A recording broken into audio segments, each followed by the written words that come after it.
Shalom saudara, saya percaya semua kita dalam keadaan baik dan luar biasa. Mari kita siapkan hati kita untuk beribadah bersama-sama pada hari ini, mencari wajah Tuhan, mengalami hadirat-Nya. Terima kasih Bapa, kami mengucap syukur Tuhan buat hari ini. Kami bersyukur buat pemeliharaan Tuhan yang sempurna atas hidup kami.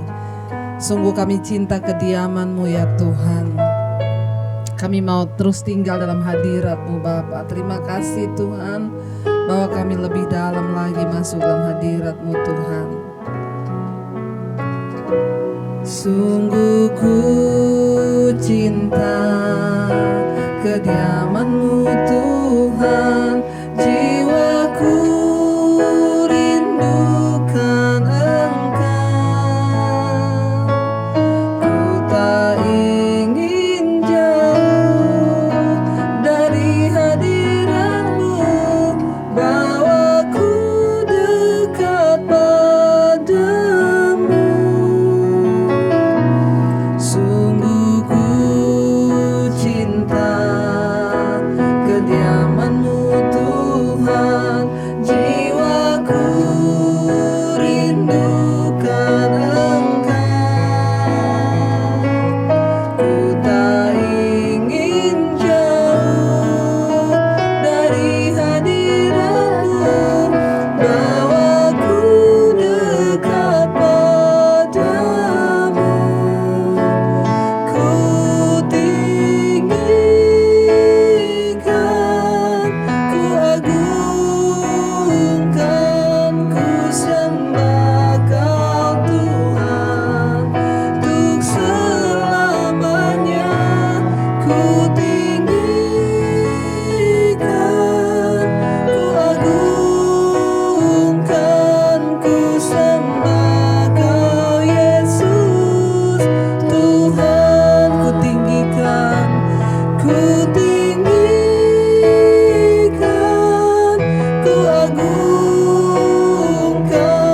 ku sembah Kau Tuhan untuk selamanya. Ku tinggikan, ku agungkan, ku sembah Kau Yesus Tuhan. Kami bersyukur Tuhan, Engkau yang selalu membawa kami dekat kepadamu Bapa, dalam hadirat-Mu ya Tuhan. Sungguh ku cinta kediaman-Mu Tuhan, jiwaku rindukan Engkau. Ku tak ingin jauh dari hadirat-Mu, bawaku dekat padamu. Ku tinggikan, ku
Bapa. Selama-lamanya kami menyembah Engkau Tuhan dan Raja kami. Selama-lamanya kami tinggikan nama-Mu dalam hidup kami Tuhan. Sebab Engkaulah Tuhan penguasa atas hidup kami. Kami hidup untuk menyembah-Mu, kami hidup untuk meninggikan nama-Mu Tuhan. Ini hidup kami Bapa, roh jiwa dan tubuh kami. Kami terus mau memuji Engkau seumur hidup kami ya Tuhan. Menyembah-Mu Tuhan Yesus selama-lamanya Tuhan. Kami mau mengakui Engkau adalah Tuhan dan Juru Selamat kami.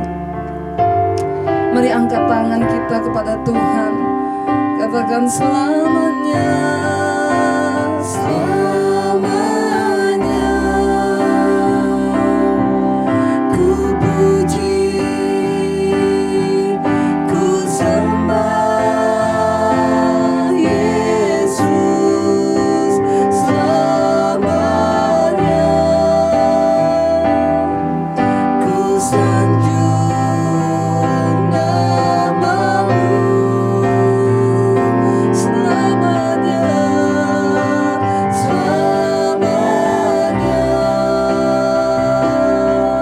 Tekadku senangkan Engkau selamanya. Kaulah segalanya selama-lamanya Tuhan, selamanya. Kami puji, ku puji, ku sembah Yesus selamanya. Kami sanjung, ku sanjung nama-Mu selama-lamanya, selamanya. Tekad kami Tuhan, tekadku senangkan Engkau selamanya. Kaulah segala. Lebih lagi kita mau berkata, hari ini kami mau terus menyenangkan Engkau selamanya. Kami puji Tuhan, kami sembah Engkau Yesus, amin. Yesus selamanya, ku sanjung nama-Mu selamanya, selamanya. Tekadku senangkan Engkau selamanya. Kaulah segalanya.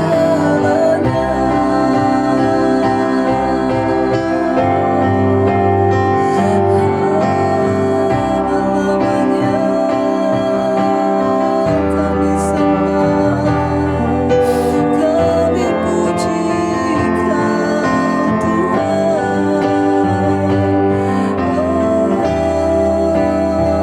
Kami sanjung nama-Mu. Haleluya. Terima kasih Tuhan. Kami mau terus memuji, menyembah Engkau dalam hidup kami. Karena kami tahu Engkau Tuhan yang turut bekerja dalam segala perkara mendatangkan kebaikan bagi hidup kami.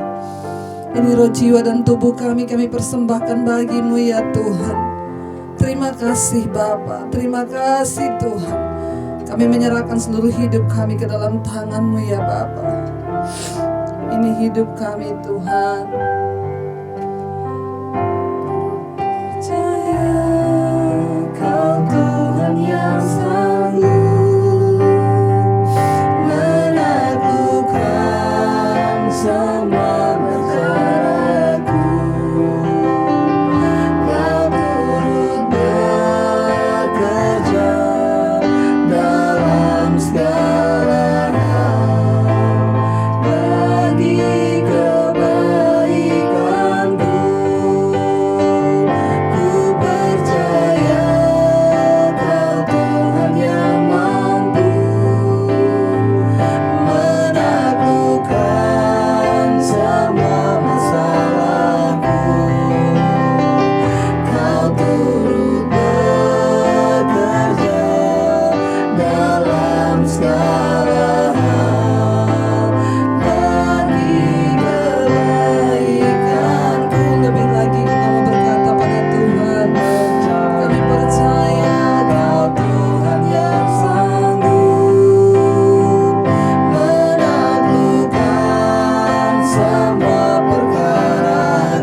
percaya Engkau Tuhan yang turut bekerja dalam segala hal mendatangkan kebaikan di hidup kami.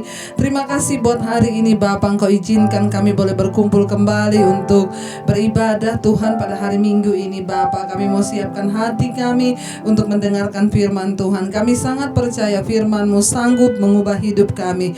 Urapi hamba-Mu yang tidak ada apa-apanya, urapi setiap kami di dalam nama Yesus. Kami buka hati bagi firman-Mu yang percaya Tuhan memberkati kita akan bersama. Amin. Tuhan memberkati. Mari kita berdoa. Bapa, terima kasih Tuhan buat anugerah-Mu hari ini. Kami percaya Tuhan Engkau berbicara kepada kami dan Engkau menyatakan firman-Mu bagi setiap kami. Kami rindu Tuhan dari hari ke hari kami semakin mengerti rencana dan kehendak Tuhan, supaya waktu yang sisa yang kami miliki di hidup ini kami pergunakan untuk bagi kemuliaan hormat nama-Mu saja. Terima kasih Bapa, urapi setiap kami, urapi hamba-Mu yang tidak ada apa-apanya. Roh Kudus yang mengurapi hamba dengan perkataan hikmat dan kebenaran firman Tuhan. Dalam nama Yesus kami membuka hati kami bagi firman-Mu. Yang percaya Tuhan di tengah kita memberkati kita, katakan bersama amin. Amin. Iya saudara, hari ini saya ingin kita sama-sama belajar firman Tuhan. Saya beri tema adalah hidup berdampak bagi kerajaan Allah. Ya, hidup berdampak bagi kerajaan Allah. Saya percaya tidak ada satupun hal yang lebih mulia dalam hidup kita selain kita berdampak bagi kerajaan Allah. Ini perkataan yang sangat wow banget. Semua yang kita lakukan, jika itu berdampak bagi kerajaan Allah, maka itu akan menjadi sesuatu yang luar biasa. Karena itu saya selalu berkata, entah dalam doa ataupun di dalam perkataan, ada satu statement yang menjadi slogan atau prinsip hidup saya, bahwa hidup ini bukanlah soal mencapai semua yang kita inginkan, tapi kita harus mencapai apa yang Tuhan inginkan. Ya, hidup ini adalah bukan soal kita mencapai semua yang kita inginkan, tapi kita harus mencapai apa yang Tuhan inginkan. Dan untuk mencapai apa yang Tuhan inginkan, itu artinya kita hidup berdampak bagi kerajaan Allah. Nah saudara, hari ini bagaimana kita bisa hidup berdampak bagi kerajaan Allah? Karena kita semua percaya bahwa kita hidup di dunia ini bukanlah secara kebetulan. Saudara ada di dunia ini hari ini bukan secara kebetulan. Bukan Tuhan itu kurang kerjaan menciptakan kita di dunia. Dulu ketika saya belum kenal Yesus, saya berpikir Tuhan tuh kurang kerjaan banget sih ciptakan saya ke dunia. Ngapain Tuhan ciptakan saya ke dunia? Tanpa pengenalan yang benar akan Tuhan, manusia itu nggak ngerti. Tapi setelah saya mengenal Tuhan, ada sebuah pemahaman yang Tuhan berikan bahwa kita berada di dunia ini bukan secara kebetulan, ada sesuatu yang besar yang Tuhan rencanakan atas hidup kita. Nah, bagaimana kita bisa hidup berdampak bagi kerajaan Allah? Yang pertama adalah, ya kuncinya yang pertama adalah kita harus bertemu dengan Tuhan yang benar. Saudara, semua manusia harus berjumpa dengan Tuhan yang benar. Ya makanya yang saya bilang bahwa bukan agama yang menyelamatkan manusia, tetapi perjumpaan pribadi dengan Tuhan yang benar. Maaf ya, orang yang berjumpa dengan Tuhan, apakah yang sudah beragama Kristen? Enggak, tidak semua orang Kristen sudah berjumpa dengan Tuhan secara pribadi. Karena ada banyak orang Kristen yang hanya KTP-nya Kristen, karena dia terlahir dalam keluarga Kristen, lalu otomatis dia menjadi Kristen. Ya, bagian kita dalam hidup ini supaya kita bisa mulai hidup berdampak bagi kerajaan Allah, yang pertama syaratnya adalah berjumpa dengan Tuhan yang benar, mengalami perjumpaan pribadi dengan Tuhan yang benar. Kemarin ada seorang yang WA ke saya, Bu, saya mau tanya dong Bu, ya bagaimana cara kita ini tahu ya agama yang benar itu yang mana? Saya bilang, ya Tuhan yang benar itu yang mana? Saya bilang, ya tidak ada cara untuk mempelajari dan mengetahui agama yang benar yang mana, Tuhan yang benar yang mana. Ya, jalan satu-satunya supaya engkau bisa bertemu dengan Tuhan yang benar adalah engkau harus mencari siapa Tuhan yang benar itu. Yang kedua, buka hati dan alami Tuhan yang benar itu dalam hidupmu. Saudara, ya, kalau kita belum berjumpa dengan Tuhan yang benar, maka kita nggak akan pernah mungkin bisa hidup berdampak bagi kerajaan surga. Makanya ada orang-orang yang berkata, Bu, suami saya dia itu nggak bertobat karena dia belum bertemu dengan Tuhan yang benar. Ya, tapi dia majelis loh di gereja, tapi dia itu pelayan Tuhan loh, tapi dia pemain musik di gereja. Kalau dia belum ketemu Yesus secara pribadi, sekalipun dia sudah pelayanan, maaf, dia tidak akan pernah hidup berdampak bagi kerajaan surga. Karena yang menentukan menentukan orang hidup berdampak bagi kerajaan sorga atau tidak bukan dilihat dari pelayanannya. Orang bisa naik turun mimbar, tapi kalau dia belum ketemu dengan Tuhan yang benar secara pribadi, maka hidupnya, pelayanannya tidak akan pernah bisa berdampak bagi kerajaan Allah. Nah saudara, sangat penting sekali kita hidup berdampak bagi kerajaan sorga. Itu sangat penting, sebab semua yang kita lakukan, kalau itu tidak ada dampak bagi kerajaan Allah, maka itu akan menjadi sia-sia. Nah saudara, orang yang akan mengalami dan akan melakukan dan hidup berdampak bagi kerajaan Allah itu orang yang pertama yang sudah berjumpa dengan Tuhan yang benar. Nah, sekali lagi, yang sudah berjumpa dengan Tuhan yang benar bukan orang Kristen, ya, karena tidak semua orang Kristen sudah berjumpa Yesus. Ya, lalu bagaimana caranya supaya kita bisa berjumpa dengan Tuhan yang benar itu? Ya, Yesaya pasal 55 ayat yang ke-6 dan yang ke-7 di sana berkata begini. Yesaya 55 ayat 6 dan 7, saudara. Carilah Tuhan selama ia berkenan ditemui, berserulah kepadanya selama ia dekat. Baiklah orang fasik meninggalkan jalannya dan orang jahat meninggalkan rancangannya. Baiklah ia kembali kepada Tuhan, maka Tuhan dia akan mengasihaninya, dan kepada Allah kita, sebab ia memberi pengampunan dengan limpahnya. Nomor satu, bagaimana kita bisa berjumpa dengan Tuhan yang benar? Engkau harus mencari Tuhan. Ya, mencari Tuhan. Mencari Tuhan tuh bagaimana? Apakah kita ke gereja setiap hari Minggu? Tidak semua orang ke gereja itu mencari Tuhan, nggak semua. Ada orang ke gereja itu hanya karena rutinitas. Ya, orang yang mencari Tuhan, sekalipun dia tidak ada di gereja, hatinya itu rindu mengerti Tuhan, rindu mengerti jalan Tuhan. Dia rindu mencari siapa Tuhan yang benar. Saya bersyukur saya terlahir bukan dari keluarga Kristen. Karena itu saya mencari Tuhan. Ya, saya mencari siapa Tuhan yang benar itu. Ketika saya berjumpa dengan Yesus, maka pikiran saya diubahkan, hidup saya diubahkan, bahkan tujuan saya pun diubahkan. Semua orang harus berjumpa secara pribadi dengan Tuhan. Makanya saudara, ya, ketika Yesus ketemu dengan Nikodemus, dia berkata, engkau tidak akan mungkin bisa melihat kerajaan Allah, apalagi hidup berdampak bagi kerajaan Allah, kalau engkau tidak dilahirkan kembali. Lalu dia berkata, bagaimana saya bisa dilahirkan kembali? Saya ini udah tua, masa saya masuk ke rahim ibu saya? Artinya apa? Dia harus mengalami kelahiran kembali, lahir baru setelah dia mengalami perjumpaan secara pribadi dengan Tuhan. Semua orang harus mengalami perjumpaan secara pribadi dengan Tuhan. Bagaimana caranya? Cari Tuhan. Saya bersyukur hari-hari ini saudara, saya mendapat banyak WA dari orang-orang Kristen. Bahkan ada beberapa majelis, ya, mereka berkata, Bu, kami sudah lama jadi Kristen, puluhan tahun. Saya sudah lama melayani Tuhan, Bu. Tapi sejak saya mendengarkan khotbah-khotbah Ibu, saya baru mengerti kebenaran yang benar. Dan Ibu tahu, hari-hari ini saya terus mencari Tuhan. Saya terus mencari pribadi Tuhan. Saya terus berusaha mengejar perkenanan Tuhan. Saya baru mengerti bahwa banyak hal yang baru Tuhan bukakan. Wow, ternyata menjadi Kristen saja tidak cukup, tapi engkau harus bertemu dengan Tuhan yang benar. Ketika orang bertemu dengan Tuhan yang benar, barulah saudara paradigmanya dibukakan. Barulah dia akan mengalami hal-hal kerajaan Allah. Barulah dia akan mengalami hal-hal kerajaan sorga. Dan barulah hidupnya bisa berdampak bagi kerajaan Allah. Ya.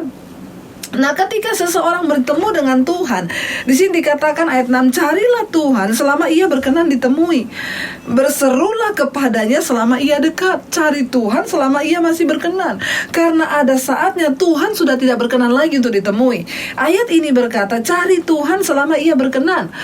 Ya, berarti kalau selama ia berkenan, berarti ada saatnya Tuhan tidak lagi berkenan. Ya, itu artinya apa saudara? Kita lihat sekarang, ya. Kita sering mendengar ada orang yang meninggal lagi mabok, naik motor meninggal tabrakan, mabok. Itu Tuhan sudah tidak berkenan itu. Ya, dia sudah tidak dapat waktu lagi untuk mencari Tuhan. Ya, bayangkan lagi mabok meninggal saudara. Ya, kemana jiwanya? Ya, ada orang-orang yang kita lihat di berita seringnya, seorang bapak lagi selingkuh di hotel, meninggal di kamar hotel sedang melakukan kenajisan. Itu Tuhan sudah tidak berkenan saudara. Sudah habis kesempatan diberikan untuk bertobat. Makanya saudara, kalau hari ini engkau mendengarkan firman Tuhan ini, bertobat, cari Tuhan. Ya, cari Tuhan. Kenapa kita kita perlu mencari Tuhan. Dan apa yang harus kita lakukan ketika kita bertemu dengan Tuhan? Ayat 7 di sana dikatakan, baiklah orang fasik meninggalkan jalannya, dan orang jahat meninggalkan rancangannya. Bayangkan saudara, rancangan jahat pun Tuhan tidak berkenan. Karena ada banyak orang hatinya itu penuh rancangan jahat, ya. Orang yang kayak begini jangan mimpi dia melakukan sesuatu yang berdampak bagi kerajaan Allah. Orang hatinya aja jahat, rancangannya saja jahat. Sehebat apapun pelayananmu di atas mimbar, kalau hatimu jahat, rancangan hatimu tuh jahat, maka engkau tidak akan pernah bisa melakukan pelayanan yang berdampak bagi kerajaan Allah. Tidak mungkin akan ada lawatan Tuhan dalam pelayananmu kalau engkau hidup dengan rancangan hati yang jahat. Iri hati pada orang, ingin menjatuhkan orang lain, hatinya tuh jahat, saudara. Makanya Alkitab bilang, kita ini kalau melayani Tuhan, kita sudah bertemu dengan Tuhan, maka kita harus meninggalkan. Baiklah orang fasik meninggalkan perbuatan yang jahat, baiklah orang jahat meninggalkan rancangan hatinya yang jahat. Kenapa kita perlu bertemu Tuhan? Karena hanya ketika engkau berjumpa dengan Tuhan yang benar, maka engkau akan mulai tahu tentang arti dari pertobatan. Orang yang mengalami Tuhan secara pribadi, dia akan mulai mengerti mengenai pertobatan. Hari-hari ini saya bersyukur, saya sangat bersyukur kepada Tuhan membaca WA yang masuk, saudara. Bayangkan ada ribuan WA di saya yang masuk. Setiap hari itu saya harus membalas. Saya sangat bersuka cita apabila membalas orang gini, ibu, saya mau bertobat, bu. Ya, ketika saya mendengarkan khotbah ibu di YouTube, air mata saya menetes. Bu, apakah itu jamahan Tuhan? Dan ketika air mata saya menetes, ada dorongan dari hati saya, bu, untuk mengakui dosa.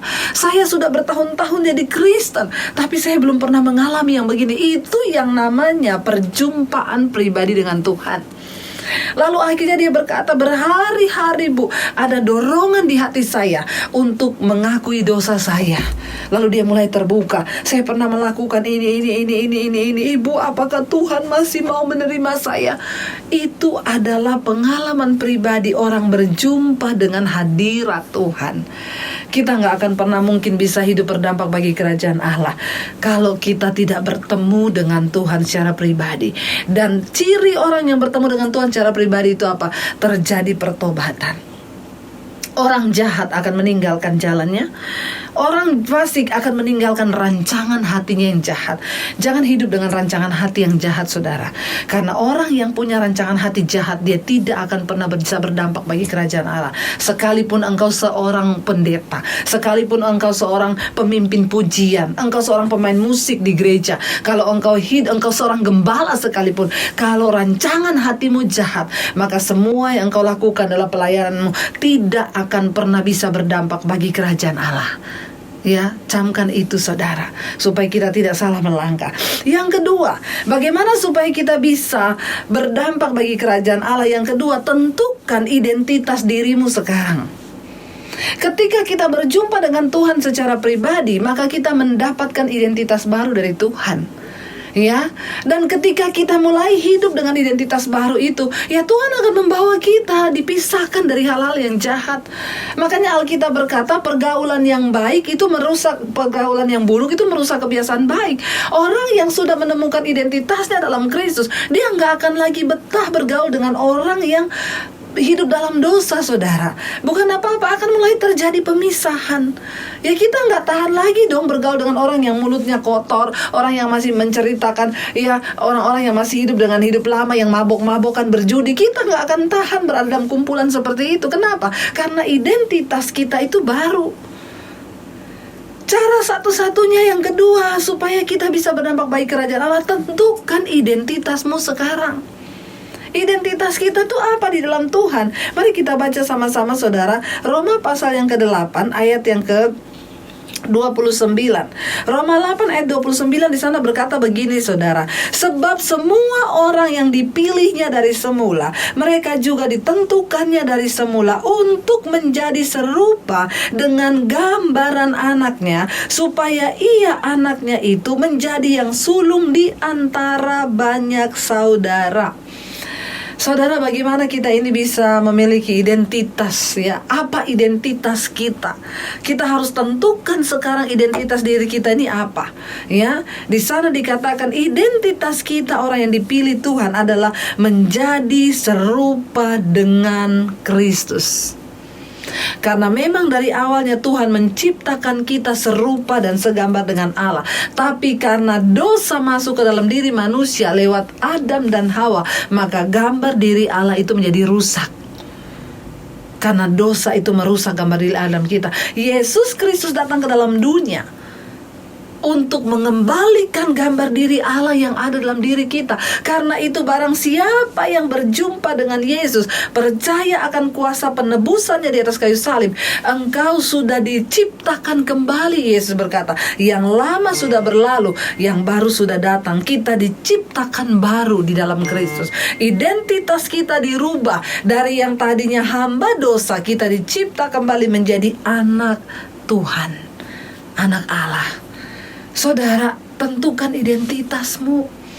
Kalau kita sudah pakai identitas baru, yaitu menjadi serupa dengan Allah, kita pasti harus berubah. Dari cara apa? Dari cara berkata kita, dari cara berpakaian kita, dari cara kita hidup. Ya, orang akan mengenal kita, oh dia tuh orang Kristen. Saya berbicara tentang identitas sebagai orang Kristen itu bukan soal kalung salib, ya, bukan soal pelayanan, bukan. Ya, saya berbicara tentang identitas Kristen, identitas Kristus yang dalam kita. Ini berbicara tentang hidup yang diubahkan, yang dari segi apa? Dari segala aspek. Orang yang sudah diubahkan, dia menerima identitas baru, yaitu menjadi serupa dengan Kristus. Karena itu setiap hari kita semakin ingin diubahkan. Kita semakin ingin mengejar perkenanan Tuhan. Kita semakin ingin mengejar kekudusan Tuhan. Karena Alkitab berkata, kuduslah kamu karena aku kudus. Sebab tanpa kekudusan tidak ada seorang pun akan melihat Tuhan. Mari di hari-hari ini saudara, kita mau menemukan identitas kita sebagai anak Tuhan, ya, sehingga ketika ada goncangan, ketika ada persoalan datang, ya, identitas asli kita itu akan tetap terlihat bahwa kita adalah anak Tuhan yang terus dibentuk menjadi serupa dengan Kristus. Karena itu di awal tadi kita sudah bicara tentang tinggalkan dosa, tinggalkan rancangan hatimu yang jahat. Jangan jadi orang jahat yang rancangan hatinya itu jahat, pengen menjatuhkan orang lain, iri hati sama orang lain. Itu bukan identitas anak Tuhan. Anak Tuhan itu seneng kalau lihat orang diberkati, ya, seneng kalau lihat orang lain itu maju, ya. Identitas kita sebagai anak Tuhan itu kita menjadi serupa dengan Kristus. Kristus itu apa? Kristus itu dia sabar. Kristus itu apa? Kristus itu penuh kasih. Kristus itu apa? Kristus itu memaafkan. Kita diubah menjadi serupa dengan Kristus. Makanya Rasul Paulus berkata, aku melatih tubuhku dan menguasainya seluruhnya. Aku ingin mengenal Kristus, berada di dalam Dia, mengenal Dia dan kuasa kebangkitannya dan juga penderitaannya. Ingat, menjadi serupa dengan Kristus bukan hanya di dalam hal dimuliakan. Banyak orang itu salah, saudara. Dia pikir ikut Yesus, wah saya ini ikut Yesus ya. Yang tadinya naik motor jadi naik mobil. Yang tadinya tinggal di kos-kosan nanti jadi punya rumah 1, 2, 3, 10. Sorry, identitas sebagai anak Allah itu dilihat dari hidup kita ini yang diubahkan menjadi semakin serupa dengan Kristus. Bukan hanya dalam hal yang dimuliakan seperti itu, justru di dalam penderitaan pun karakter kita yang sesungguhnya itu diuji oleh Tuhan. Saudara, hari-hari ini kita sedang ada dalam masa ujian dan pemurnian. Virus corona yang sedang merebak, ya, membuat semua tergoncang dari segi ekonomi, dari segi keuangan, dari segi semuanya digoncang. Ini saatnya tunjukkan identitasmu sebagai anak Tuhan. Mari terus berdoa, berharap, bersuka cita di dalam Tuhan. Ya, jangan mau tergoncang, saudara. Kenapa? Karena Tuhan berkata semua akan digoncang supaya tinggal tetap satu umat yang tidak tergoncang. Ingat, identitas kita adalah menjadi serupa dengan Kristus. Kita adalah anak Tuhan. Kita adalah suratan Kristus yang terbuka. Orang bisa membaca hidup kita. Kenapa? Kita adalah suratan Kristus yang terbuka. Apakah setelah orang bisa membaca kita menjadi suratan Kristus berarti semua orang senang sama kita? Tidak juga. Yesus pun ada yang membencinya. Ya, Yesus pun diludahi, Yesus pun tidak diterima. Yesus berkata, ya, ketika engkau mengikut aku, dunia akan membenci engkau. Kenapa? Karena mereka bukan dari antara kita. Dunia tidak bisa menerima aku. Kenapa? Karena kita berbeda dari dunia ini. Akan ada orang-orang yang membenci kita, orang-orang yang tidak senang. Mereka adalah orang-orang dunia. Ya, mereka bukan adalah orang-orang serupa dengan Kristus. Karena itu hari ini saudara, ya, mari kita tentukan identitas kita adalah anak Allah, anak Tuhan, anak terang. Ya, tunjukkan perbuatanmu. Jangan sampai saudara berdoa, saudara ini, tapi suamimu berkata, itu loh, kalau doa hebat bu, bahasa roh. Tapi kalau marah, ya, atau istrimu berkata, itu suami saya bu, tiap hari baca Alkitab, tapi rokoknya bu, mabok, judi, nggak berhenti. Saudara, di mana identitas kita sebagai anak Tuhan? Ya, di mana? Ya, jangan ikut-ikutan dengan dunia. Tunjukkan identitas kita sebagai anak Tuhan. Dari mana? Sikap dan perilaku. Jangan sampai orang bilang, itu loh, dia itu singers loh di gereja, dia itu WL loh di gereja, kalau hari Minggu dia pakai bajunya rapi loh, begitu keluar dari gereja, itu kalau di luar bajunya seksi. Bertobat saudara, kita harus menunjukkan identitas kita sebagai anak Tuhan, ya, supaya orang bisa melihat Kristus dalam hidup kita. Yang terakhir, yang ketiga saudara, bagaimana supaya kita ini hidup berdampak bagi kerajaan Allah, ya? Bagaimana kita ini bisa hidup berdampak bagi kerajaan Allah dan menyatakan Kristus sebagai Tuhan dalam hidup kita, dan apa yang kita lakukan itu benar-benar berdampak. Tentukan, temukan tujuan hidupmu. Yang terakhir, mari kita temukan tujuan hidup kita. Apakah kita ini diciptakan di dunia ini hanya untuk lahir, lalu kita besar, lalu kita mati, lalu dikubur, lalu selesai? Apakah hanya itu tujuan hidup kita? Ya, enggak, kita tahu bersama. Ya, kita ada di dunia ini untuk sebuah tujuan. Tuhan ciptakan kita, ya, bukan hanya untuk mencapai semua yang kita inginkan, tapi kita harus mencapai apa yang Tuhan inginkan. Makanya mulai dari hari ini saya juga mengingatkan kepada anak-anak saya, jangan hanya mengejar cita-citamu, tapi kejar cita-cita Tuhan atas hidupmu. Karena cita-cita Tuhan berbeda dengan cita-citamu. Sekarang orang tua itu mendorong anaknya untuk terus belajar menjadi pintar, les bahasa Inggris, les matematika, les Mandarin.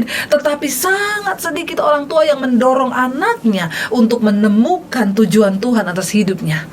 Berapa banyak kita yang mengingatkan anak-anak kita, nak, temukan tujuan Tuhan atas hidupmu, kejar kehendak Tuhan atas hidupmu. Karena Tuhan menciptakan engkau untuk engkau menemukan tujuan Tuhan dalam hidup kita. Saya diberkati sekali dengan sebuah kisah saudara. Ada seorang wanita, dia ada di Amerika, dia adalah seorang yang berkulit hitam. Ya, dia divonis dokter kena kanker, dan dokter berkata hidupnya tinggal beberapa tahun lagi. Lalu dia itu bekerja sebagai tukang cuci gosok di rumah-rumah. Ya, dia hanya punya rumah kontrakan. Ya, lalu dia bekerja sebagai tukang cuci gosok. Ketika dokter berkata hidupnya tidak akan lama lagi, maka dia bekerja saudara. Dan ketika dia dapat gaji, dia menabung gajinya itu saudara. Dan dia hanya mengambil sedikit dari gaji untuk kebutuhan hidupnya, bukan keinginan loh. Karena keinginan dan kebutuhan itu berbeda. Ada orang-orang yang hidup hanya mencapai keinginan hatinya, keinginan, tapi bukan kebutuhan. Kita harus mencapai keinginan Tuhan. Lalu dia ini adalah seorang yang mau menggenapi kehendak dan keinginan Tuhan. Dia tahu dia bukan seorang pengkhotbah. Dia tahu dia bukan seorang worship leader yang hebat menyanyi. Dia tahu dia bukan seorang yang majelis. Dia tahu dia tidak punya pangkat, dia tidak punya jabatan, dia tidak punya gelar. Tapi dia mau hidup dan menghidupi tujuan Tuhan atas hidupnya. Dia bekerja sebagai buruh cuci gosok. Uang yang dia dapat dari gajinya, dia tabung, dan dia hanya ambil untuk kebutuhan dia makan sehari-hari. Dia tidak hidup dalam kemewahan. Dia hanya pakai apa yang dia bisa makan, dan dia cukupkan dirinya dengan apa yang ada. Lalu saudara, ketika dia mulai tua dan dia sudah mendekati waktunya mati, dia ambil tabungannya di bank. Dan saudara tahu, dia menghubungi seorang notaris, dia suruh bikin surat, ya.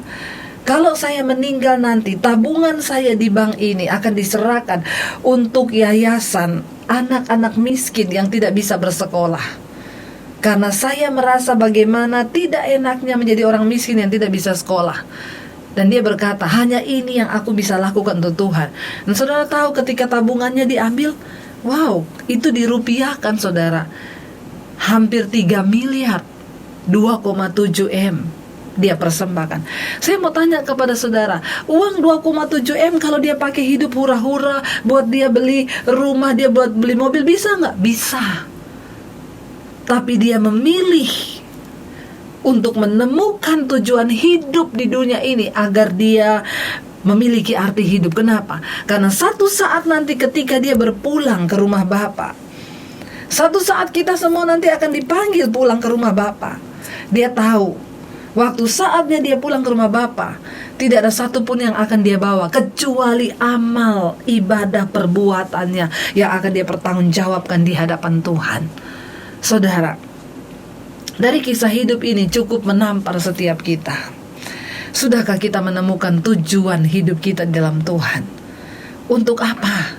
Ya, saya setiap hari meneteskan air mata ketika mendengar orang-orang berkata, Ibu, mendengar khotbah-khotbah Ibu, saya mau bertobat, saya mau datang kepada Tuhan. Saya bilang, wow Tuhan, terima kasih buat tujuan hidup yang mulia yang Kau berikan kepadaku. Dan aku menemukan tujuan itu, yaitu untuk memberitakan firman dan membawa kembali orang-orang kepada jalan Tuhan.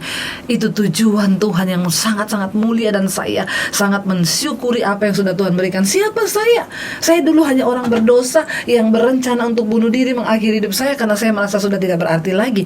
Tapi Tuhan datang, dan ketika saya berjumpa dengan Tuhan secara pribadi, hidup saya berubah. Saya mengakui dosa saya meninggalkan segala jalan kefasikan. Lalu saya menemukan identitas saya. Saya adalah anak Allah. Saya diciptakan serupa dan segambar dengan Kristus Yesus Tuhan. Dan karena itu, hidupku ini hanyalah untuk memuliakan nama Tuhan. Saudara, temukan tujuan Tuhan atas hidupmu mulai hari ini. Supaya apa? Supaya hidupmu berdampak bagi kerajaan surga. Saya ingin kita merenungkan firman ini malam hari ini. Mari kita tundukkan kepala. Hidupku menggenapi firman-Mu, tanda mujizat sertai tiap langkahku. Kau bersamaku, di dalamku, jadi bukti kebesaran-Mu. Hidupku menggenapi firman-Mu, tanda mujizat sertai tiap langkahku. Kau bersamaku, di dalamku, jadi bukti kebesaran-Mu. Bapa, kami datang membawa hidup kami hari ini Tuhan. Bawa kami Tuhan untuk terus mengenal jalan-jalan-Mu. Bawa kami berjumpa dengan Engkau secara pribadi, bertobat meninggalkan kejahatan dan rancangan hati kami yang jahat. Bahkan hari-hari ini bawa kami Tuhan untuk menerima identitas kami di dalam Engkau, bahwa kami diciptakan serupa dengan Engkau. Dan kami mau Tuhan di hari-hari terakhir, kami mau menemukan tujuan Tuhan atas hidup kami. Kami mau hidup menurut tujuan-Mu Bapa. Biarlah kami melakukan apa kehendak Tuhan. Karena hidup ini bukanlah soal mencapai semua yang kami inginkan, tapi kami harus mencapai apa yang Tuhan inginkan. Terus berbicara bagi setiap kami. Bawa Tuhan hidup kami di dalam jalan-jalan-Mu, supaya satu saat nanti ketika Engkau panggil kami pulang Tuhan, meninggalkan dunia ini dan kembali kepada kekekalan, Kami boleh bermegah karena Engkau mendapati hidup kami berkenan di hadapan-Mu ya Tuhan. Tidak ada lain yang kami inginkan hari-hari ini. Bukan kekayaan, bukan jabatan, bukan kehormatan. Kami hanya meminta perkenanan Tuhan turun atas hidup kami. Karena semua yang kami lakukan tanpa perkenanan Tuhan akan menjadi sia-sia. Terima kasih Bapa, bahwa hidup kami terus di dalam jalan-jalan-Mu. Kami percaya Engkau mendengarkan setiap doa dan permohonan kami. Di dalam nama Tuhan Yesus kami berdoa dan kami mengucap syukur. Dalam nama Yesus, haleluya, amin. Saudara, saya percaya saudara diberkati oleh Tuhan lewat kebenaran firman Tuhan. Biarlah kita mau terus sama-sama mengejar apa yang berkenan pada Tuhan. Dan hari ini saya pengen kita sekali lagi mau berdoa syafaat buat bangsa dan negara kita dan buat semua saudara. Mari kita sama-sama bangkit berdiri. Bapa, terima kasih Tuhan. Kami percaya firman Tuhan menjadi kekuatan bagi kami. Dan hari ini kami mau berdoa syafaat, menyerahkan bangsa dan negara kami dalam tangan Tuhan. Bapa, berkati Pak Jokowi sebagai presiden, wakil, dan seluruh jajaran kabinet yang ada. Tuhan memberkati. Berkati bangsa ini dengan pertobatan. Berkati TNI, Polri, dan semua aparat keamanan yang bertugas menjaga bangsa ini. Kami berdoa juga berkati tim medis, semua Tuhan, dokter, perawat, relawan yang berdiri di garis depan untuk berhadapan dengan COVID-19. Kami juga berdoa Tuhan, Engkau menjauhkan Tuhan dari bangsa kami ini murka-Mu. Jauhkan dari segala dosa homoseksual, lesbian, perceraian, pertikaian, narkoba Tuhan. Dosa-dosa apapun kami tolak di dalam nama Yesus. Biarlah terjadi hujan pertobatan di atas bangsa kami. Terima kasih buat hari ini. Hamba berdoa buat umat-Mu hari ini yang menyaksikan ibadah online hari Minggu ini Tuhan. Engkau memberkati hidup mereka, persoalan mereka Tuhan menjadi jawaban. Yang sakit Engkau sembuhkan, yang berbeban berat Engkau berikan kelegaan. Kami membuka tangan kami di hadapan Tuhan untuk menerima berkat. Diberkatilah Engkau dalam kehidupan-Mu, diberkati rumah tangga-Mu, diberkati kesehatan-Mu, diberkati keuangan-Mu. Tuhan mencukupkan yang Engkau butuhkan dan Dia tidak akan pernah meninggalkan Engkau. Karena itu terimalah kiranya berkat dari Allah Bapa, cinta kasih dari Tuhan Yesus Kristus, penyertaan yang manis Allah Roh Kudus akan menyertai hidupmu dari hari ini bahkan sampai kali yang kedua. Tuhan Yesus datang menjemput kita semua. Nama-Mu tercatat di dalam kitab kehidupan. Dalam nama Yesus yang percaya diberkati Tuhan, katakan bersama amin, amin. Saudara, satu kerinduan saya untuk saudara tetap mengejar perkenanan Tuhan dan tetap carilah Tuhan dan Dia akan berkenan untuk ditemui. Jangan lupa nanti malam kita berjumpa kembali dalam Mesbah Doa jam 8.30 ya, dan hari Minggu Mesbah Doa jam 8.30. Oke saudara, Tuhan Yesus memberkati dan sampai jumpa lagi. Shalom.